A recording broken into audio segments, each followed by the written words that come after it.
नारद जी ने तब दिया श्री हरि को यह श्राप, वन में स्त्री के लिए भटकोगे तुम आप। सूत जी से यह आख्यान सुनकर ऋषियों ने सूत जी को साधुवाद देते हुए पूछा कि उसके बाद नारद जी कहाँ गए और क्या किया।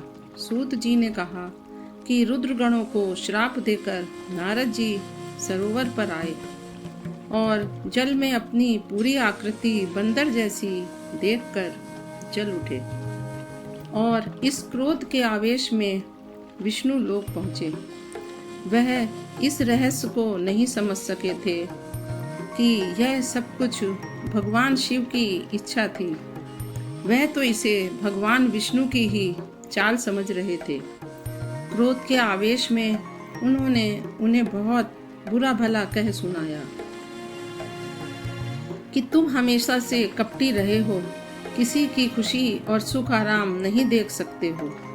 जाओ, जिस प्रकार हमें स्त्री क्लेश से दुख हुआ है और तुमने छल कपट पूर्वक राजा का वेश धारण किया, इस तरह तुम भी मनुष्य रूप में राजा होंगे और इसी प्रकार स्त्री वियोग का दुख उठाओगे और हमें जो वानर का स्वरूप दिया है सो वे वानर ही तुम्हारी सहायता करेंगे।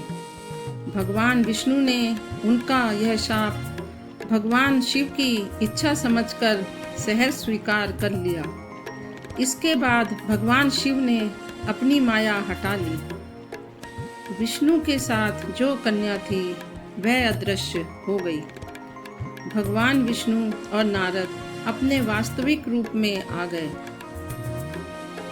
और नारद जी का विवेक जो माया के कारण लुप्त हो गया था जागृत हुआ।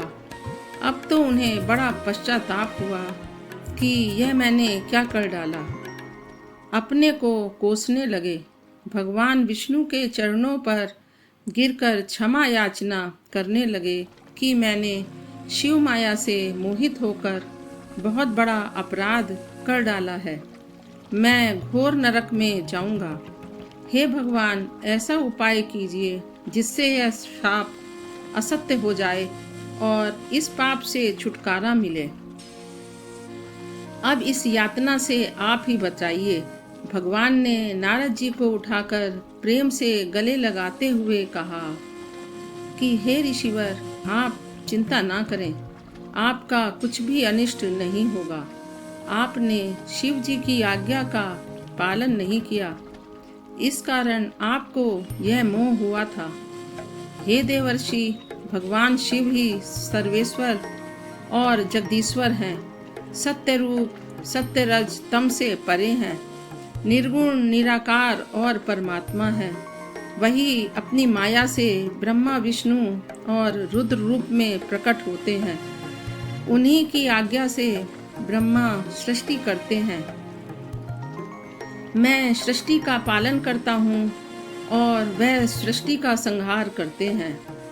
आप शिव जी के सतनाम स्तोत्र का प्रेम पूर्वक पाठ करें।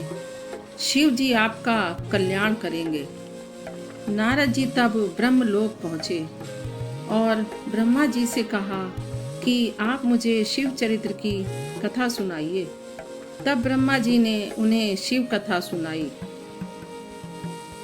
तब सूत जी ने ऋषियों को आगे की कथा सुनाते हुए कहा कि भगवान विष्णु नारद जी से इस प्रकार कहकर अंतर्धान हो गए।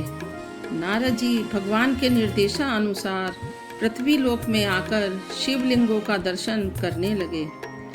इस बीच में दो रुद्रगण, जिनको नारद जी ने श्राप दे दिया था, आकर नारद जी के चरणों में गिरकर अपने उद्धार की याचना करने लगे। उनके पश्चाताप और विनय को सुनकर नारद जी ने कहा कि उस समय शिव जी की माया से मोहवश मेरी बुद्धि भ्रमित हो गई थी, जो तुम्हें श्राप दे डाला। पर मेरा कथन असत्य तो हो ही नहीं सकता। हाँ, उसको दूर करने के लिए मैं उसमें संशोधन किए देता हूँ। तुम दोनों एक मुनि के द्वारा एक राक्षसी से जन्म पाओगे। और शिव जी के अनन्य भक्त होंगे। तुम्हारा बल और प्रताप सर्वत्र व्याप्त हो जाएगा। कालांतर में भगवान मनुष्य रूप में आकर अपने हाथों से मारकर तुम्हारा उद्धार करेंगे। नारद जी के इस कथन को सुनकर रुद्रगण प्रसन्नता पूर्वक चले गए और नारद जी भी शिव तीर्थ का भ्रमण करते हुए ब्रह्मलोक में आए। सादर अभिवादन के पश्चात ब्रह्मा जी की वंदना करते हुए कहा कि हे पिता, आपकी असीम कृपा से मैंने भगवान विष्णु के स्वरूप को समझा है। भक्ति मार्ग, तपो मार्ग, तीर्थ मार्ग और दान मार्ग का महत्व समझ लिया है, पर शिव माया से मोहित होने के कारण शिव तत्व को नहीं समझ सका। अतः शिव तत्व को जानने की मुझ में प्रबल इच्छा है कि सृष्टि के आदि, मध्य और अंत में किस रूप में स्थिर रहते हैं, किस तरह भगवान शिव प्रसन्न होते हैं और उनकी प्रसन्नता से किस तरह क्या फल प्राप्त होता है, इसका रहस्य कृपया बतलाएं। आप परम तत्व को जानते हैं, मैं आपकी शरण में हूँ। कृपा करके उस परम ज्ञान को मुझे बतलाइए। ब्रह्मा जी ने तप किया, उनसे सृष्टि बखान। पंच तत्व हैं प्रमुख, जो जान संत सुजान। नारद जी के इन विवेक युक्त वचनों को सुनकर पिता ब्रह्मा जी को बड़ी प्रसन्नता हुई। वह बोले कि हे ऋषिवर, आपका यह प्रश्न अत्यंत उत्तम है और विश्व के लिए हितकर है। महाप्रलय के समय में जब सृष्टि का पूर्ण विनाश हो गया था, स्थावर जंगम, सूर्य, चंद्र, वायु, जल, पृथ्वी, आकाश सब कुछ शून्य हो गया था, तब केवल शिव तत्व ही शेष था। मन वाणी से परे, इंद्रियों के विषय से रहित सत्य और अनंत स्वरूप शिव तत्व है। उस तत्व में शक्ति प्रकट हुई, वही प्रकृति है। बड़ी शक्ति अंबिका संपूर्ण लोगों की ईश्वरी, जगत जननी, त्रिदेवों की माता, इसका मूल कारण कही गई है। और सदाशिव ने इस शक्ति को साथ लेकर शिवलोक नामक क्षेत्र की रचना की, जो परम मोक्ष प्रदायिनी और सर्वोत्तम है। उसे काशी कहते हैं। भगवान शिव पार्वती शक्ति सहित यहाँ निवास करते हैं। यह क्षेत्र प्रलय काल में भी शिव पार्वती से रहित नहीं होता है, इसीलिए यहाँ मोक्ष की प्राप्ति होती है। शिव जी ने यहाँ एक आनंद वन बनाया था और वहाँ शिवाशिव अनंत काल तक रमण करते रहे। कालांतर में उन्हें एक पुरुष के निर्माण की इच्छा हुई। उन्होंने सोचा कि इस आनंद वन का भार किसी दूसरे को सौंप दे तथा शांति से काशी में शयन करें, और इस प्रकार विचार करके इस क्षेत्र के दक्षिण के 10वें अंश में सुधार रूप आसव का व्यापार किया, जिससे एक परम सुंदर पुरुष का आविर्भाव हुआ। यह पुरुष अत्यंत सौंदर्य युक्त, प्रतिभावान और विविध गुणों से संपन्न था।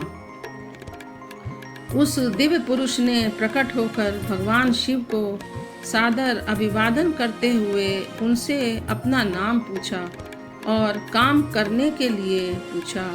तब भगवान शिव हंसकर बोले कि सर्वत्र जगत में व्यापक होने के कारण विष्णु तुम्हारा नाम प्रसिद्ध होगा। वैसे भक्तों को प्रिय तुम्हारे और भी बहुत से नाम होंगे। इसके बाद भगवान शिव ने विष्णु को दृढ़ता के साथ तप करने के लिए कहा, साथ ही वेदों को भी प्रदान किया। भगवान शिव के आदेश के अनुसार विष्णु जी ने 12,000 वर्ष तक दीर्घ तप किया, पर अभी तक परम कल्याणकारी भगवान शिव के दर्शन नहीं प्राप्त हो सके थे। उनकी चिंता को समझकर शिव जी ने यह आकाशवाणी की कि तुम अपने संयम को दूर करने के लिए और तप करो। तब विष्णु जी ने बहुत काल तक कठिन तप किया। शिव जी की माया से विष्णु जी के शरीर से अनेक प्रकार की जलधाराएं निकली। वह सब जल कुंड में व्याप्त होकर ब्रह्म स्वरूप हो गया, जिनके स्पर्श से पाप ताप नष्ट होते हैं।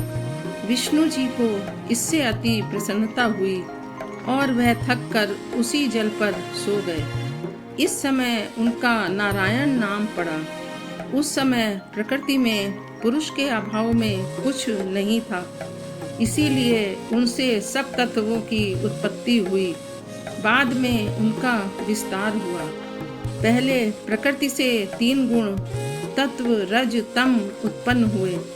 इसके बाद शब्द स्पर्श रूप रस और गंध उत्पन्न हुए। इसके पश्चात 5 महाभूत पृथ्वी जल वायु अग्नि और आकाश प्रकट हुए। इससे ज्ञानेंद्रियां नेत्र कान नाक जिह्वा और त्वचा और कामेंद्रियां वाणी हाथ पैर गुदा और उपास प्रकट हुई।